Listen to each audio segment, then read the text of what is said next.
Hi, and welcome back to our APES Flipped Classroom. We're continuing our conversation about aquatic and terrestrial pollution. Today, we're focused still on aquatic pollution, and specifically, we're talking about thermal pollution. So, why is thermal pollution a problem? Mostly because of the solubility of oxygen.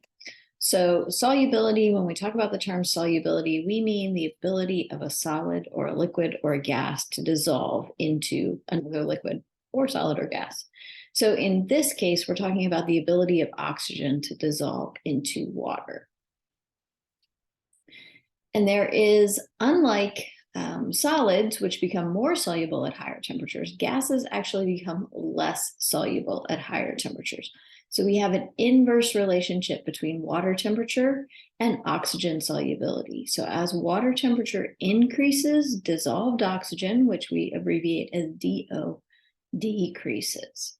The solubility of all gases decreases as temperature of the liquid increases, but dissolved oxygen is the one that matters to us. So you can see that as the temperature goes up, that dissolved oxygen number goes down. So why does thermal pollution matter? When heat is released into water, it can have negative impacts on the organisms that live in the water. It really has a twofold impact in that increased temperature increases respiration rate of the aquatic organisms. So you think about it, when it's hot, you're breathing harder, same thing for aquatic organisms. And this can lead to thermal shock, or in and of itself can be a symptom of thermal shock. But because the hot water has less oxygen, there's less oxygen available for that respiration. And so with this twofold impact, this can actually lead to suffocation or asphyxiation because there's not enough oxygen to support that respiration. And you remember from our conversation about range of tolerance that most aquatic organisms require at least 3 parts per million or milligrams per liter of dissolved oxygen, and in order to survive, and 6 or more to thrive. So where's the thermal pollution come from? So we talked about this when we talked about energy, that most power plants use cool water from either surface water or groundwater sources that are nearby to cool off the steam that's being used to turn the turbines. And they cool off that steam and they turn it back into water that they can reuse in that boiling process. This means that they take in cold water and they put out hot water. But it's not just power plants. Steel mills, paper mills, many other manufacturing plants also use cool water to cool down their machinery, and they return that warmed water to local surface waters. Another main source is urban stormwater runoff. Because the blacktop and all of those impervious surfaces are generally warmed by the sun, that water is warmer, and so that urban stormwater runoff can also cause thermal pollution. And then coming back to the power plants, nuclear power plants require especially large amounts of cool water to cool the steam back into water and to cool the reactor core.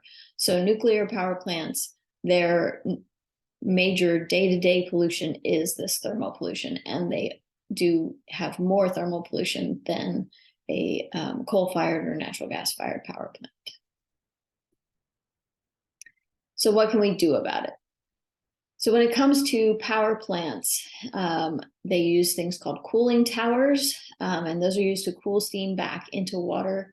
There are also, and this is much more common in manufacturing facilities, cooling ponds. So they basically just hold the warmed water so that it can naturally cool down before it gets returned to the local surface water.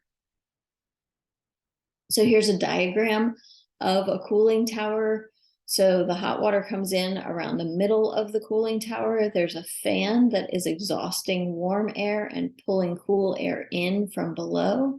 The hot water actually gets sprayed out through nozzles so that it's spread out and has lots and lots of contact with the air, and sometimes even with the heat exchanger surface.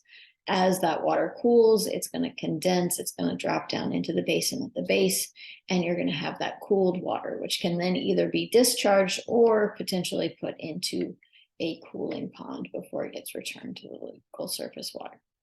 So these are already standard in nuclear power plants. Most coal-fired power plants also use some variation of a cooling tower, but in both cases, they could be optimized to cool water better, or they could create more ponds to hold it longer before they return it to nearby surface waters.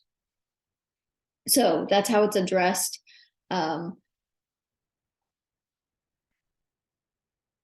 So our practice FRQ for today, this prompt, I'd like you to explain how an increase in nuclear power generation in a town may lead to a decrease in biodiversity in nearby aquatic ecosystems. All right, as always, I look forward to seeing you in class. Let me know if you have any